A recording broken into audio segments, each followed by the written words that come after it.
अस्सलाम वालेकुम 10th class.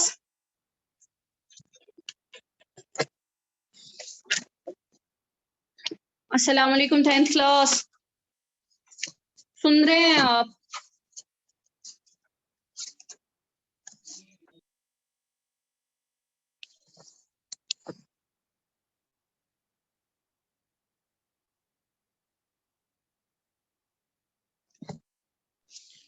Amina Shafi सुन रही हो कि बस? आरजू आप क्लास में एंटर हो गई, आप सुन रहे हो मैं क्या बता रही हूँ? मैंने क्या आपको ग्रीट किया बताइए। Yes ma'am. अमीना शफी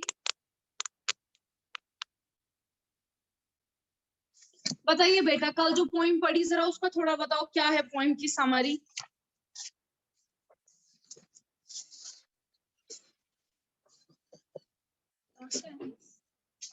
बताइए जल्दी।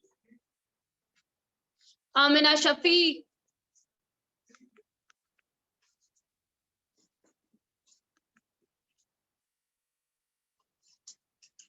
Nilofar roll number 3।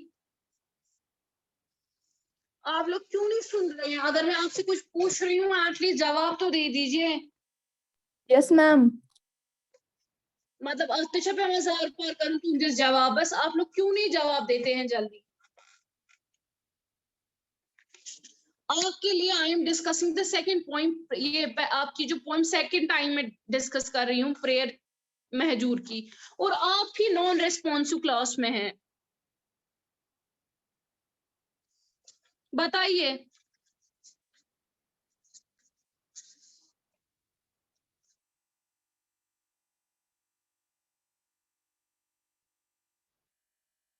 तो हम लोग कल वाली ये पॉइंट डिस्कस कर रहे थे, एक बार फिर से इसको देखते हैं। इसमें हम लोगों को अब इसकी टेक्निक्स देखनी है। इसमें सिमिली भी इस्तेमाल हुआ है, मेटाफर भी इस्तेमाल हुआ है, और एनजैम्पमेंट भी टेक्निक इस्तेमाल हुई है। तो कल इसका मीनिंग आप सबको समझ आया?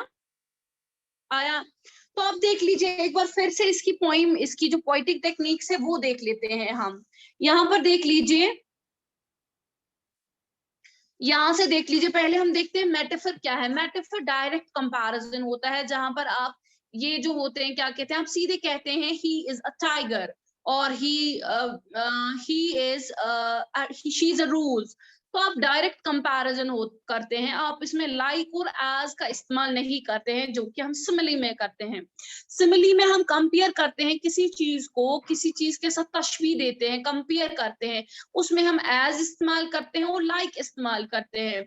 और मेटाफर में हम डायरेक्टली कंपेयर करते हैं। तो एंजॉयमेंट क्या होता है? एंजॉयमेंट होता है कि जब आप कोई लंबी नज्म लिख लेते हैं, या कोई जिसमें आपका फुल स्टॉप, जैसे दो बंद के अशार होते हैं, दो बंद पोइट रुका, या तो इसका फुल स्टॉप या तो एंड ऑफ हो जाता है एक शायरी का। लेकिन यहाँ पर जो नज्म की पूरी कंटिन्यूटी है, फुल स्टॉप नहीं है बल्कि कंटिन्यू है, सेमीकोलंस है वगैरह है, तो इसको क्या कहा जाता है? इसको एंजॉयमेंट कहा जाता है। ठीक है, जहां पे वो करेक्ट आपके पॉजेस नहीं हो, बल्कि कभी कभार क्या होता है, कंटिन्यूटी ऑफ पॉइंट दिखाई जाती है और सेमीकोलन ये होते हैं। लेकिन इट्स नॉट, हम नहीं कह सकते हैं कि ये एंजॉयमेंट इज क्लियर आखिर। हम कह सकते हैं कि इसकी कंटिन्यूटी की वजह से ये एक एग्जांपल ऑफ एंजॉयमेंट है। लेकिन एंजॉयमेंट में आसान ये चीज कि तथ में प्रॉपर तम पॉजेस वॉजेस किए इतना एक जाए फुल स्टॉप के, जबकि उसमें वो प्रॉपर पॉजेस नहीं होते हैं। तो यहाँ देख लीजिए, जो दूसरी जगह हम देखेंगे, आप इसको मैं फिर से इसको पढ़ती हूँ, जहां पर आपको मेटाफर लगेगा, सिमिली लगेगी, आप उसको क्या करेंगे, वहां underline. Lord you are my hope and trust, lead me to the way of truth, यहाँ पर कहीं पर भी नहीं है। How long shall I dwell in ignorance, pour me the nectar of knowledge, ये भी नहीं है। तो lend ear to my wailing and please cure me of ills and pains. Be kind each moment to me, let me never feel in want. Save me from sloth, infirmity and doubt. Surcharge my heart with passion, zest and hope. यहाँ तक clear. अब दूसरा देख लीजिए। Let me never chant the sleep-inducing tales. Let me sing the songs which infuse the life into dead. Let me sing of that which inspires people with love and causes all bitterness and hatred to vanish. You brought me to bloom. ठीक है, to bloom is it's you brought me to bloom. Bloom is a comparison with a flower, so it's a metaphor. ठीक है, with यहाँ पर bloom को falloon, it's a direct comparison, वो इसमें push माना, that means ये metaphor है. With the earliest vernal breeze, let not the burning heat of summer wither me gray. Like dew, तो like dew क्या है यहाँ पर simile. How long shall I wait for the first flash of sun?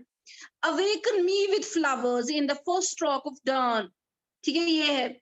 In form I am a man, in substance far from humanity.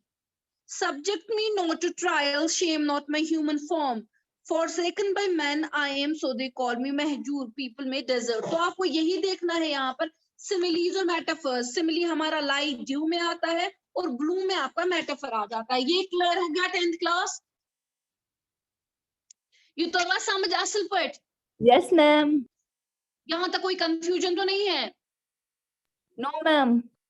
जरा आप अपना syllabus एक बार check कर लीजिए. I need you to check your syllabus. आप एक बार फिर से देख लीजिए. अगर किसी को कॉपी है तो मुझे व्हाट्सएप पे सेंड कर दे. पूछा I want to cross check. मेरे पास ऑलरेडी है लेकिन मुझे क्रॉस चेक करना था एक चीज उसमें से. क्या आप जरा प्लीज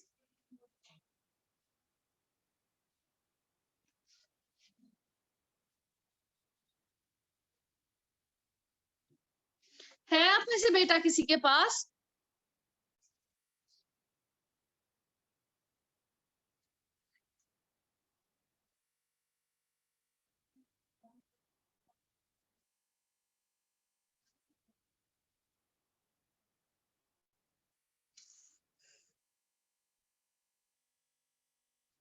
बताइए 10th क्लास. आइदर से yes और no. आंसर तो कीजिए. If you are having, say yes, we are having. If you are not having, say clearly no, we don't have it. बताइए Amina Shafi. Yes, ma'am. Syllabus है आपके पास? Available है इस time? नहीं मत. No, ma'am. क्या हाँ या ना तो बता दो.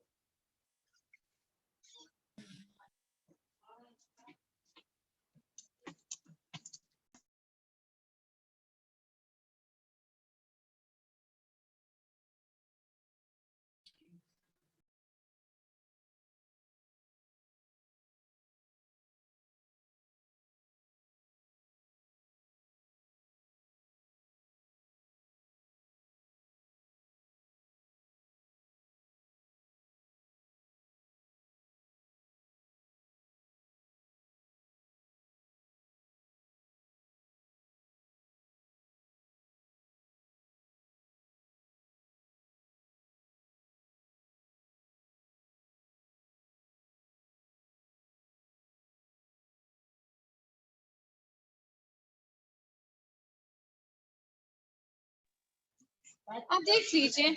आपके पास दो चीजें, क्योंकि कल आपका फ्राइडे और सैटरडे ग्रामर है तो प्लीज सब लोग क्लास कल अटेंड करेंगे. प्लीज एंड प्लीज, ये हम्बल रिक्वेस्ट है मेरी तरफ से. आप देख लीजिए फुटप्रिंट्स विदाउट फीट आपका क्लियर हो गया, वो कंप्लीट हो गया. Then we are having an excellent father, that's already done, वो भी हम लोगों ने डिस्कस किया. मैंने आपको इस बार क्वेश्चन आंसर्स इसलिए नहीं सेंड किए, मैंने सोचा आप लोगों को आएगा करना. If you want me that कि मैं आपको क्वेश्चन आंसर सेंड करूं तो आप मुझे मैसेज कर लीजिएगा, मैं वो कर दूंगी. पोइम वो भी मैंने आपके साथ डिस्कस की. और necklace short story I have already discussed. Now we are having rearranging of jumbled words, वो भी आपने की. एडिटिंग हम लोगों ने वो सीखी. पंक्चुएशन थी उसके बदले, वो हमने की. एडिटिंग और प्रूफ एडिटिंग हमें सीखनी है. That's a time consuming. तो उसमें लेकिन तब जाके मजा आएगा जब एक दिन एक बच्चा होता है, दूसरे दिन दूसरा बच्चा होता है. सो प्लीज और प्लीज कोशिश कीजिएगा कि आप सब कल क्लास ज्वाइन करें. मैं तब जाके आपकी प्रूफ रीडिंग और एडिटिंग का चैप्टर स्टार्ट करूंगी. ठीक है, तो ऐसे पढ़ने जाइए कि मैंने ग्रामर मैंने यूजुअली ये बड़ी मुश्किल से किसी ग्रामर में निकलता है, वो कॉम्पिटिटिव ग्रामर्स में निकलता है, ऐसे वो अवेलेबल है नहीं. ठीक है 10th class, is it clear? Yes, ma'am. Any question related to the any? मैंने वो आपका ये प्रेयर था, I repeated it. और कोई क्वेश्चन जो जितने भी चैप्टर्स हमने पढ़े प्रोज में, मतलब कहीं पे प्रॉब्लम है कुछ वगैरह? No, ma'am.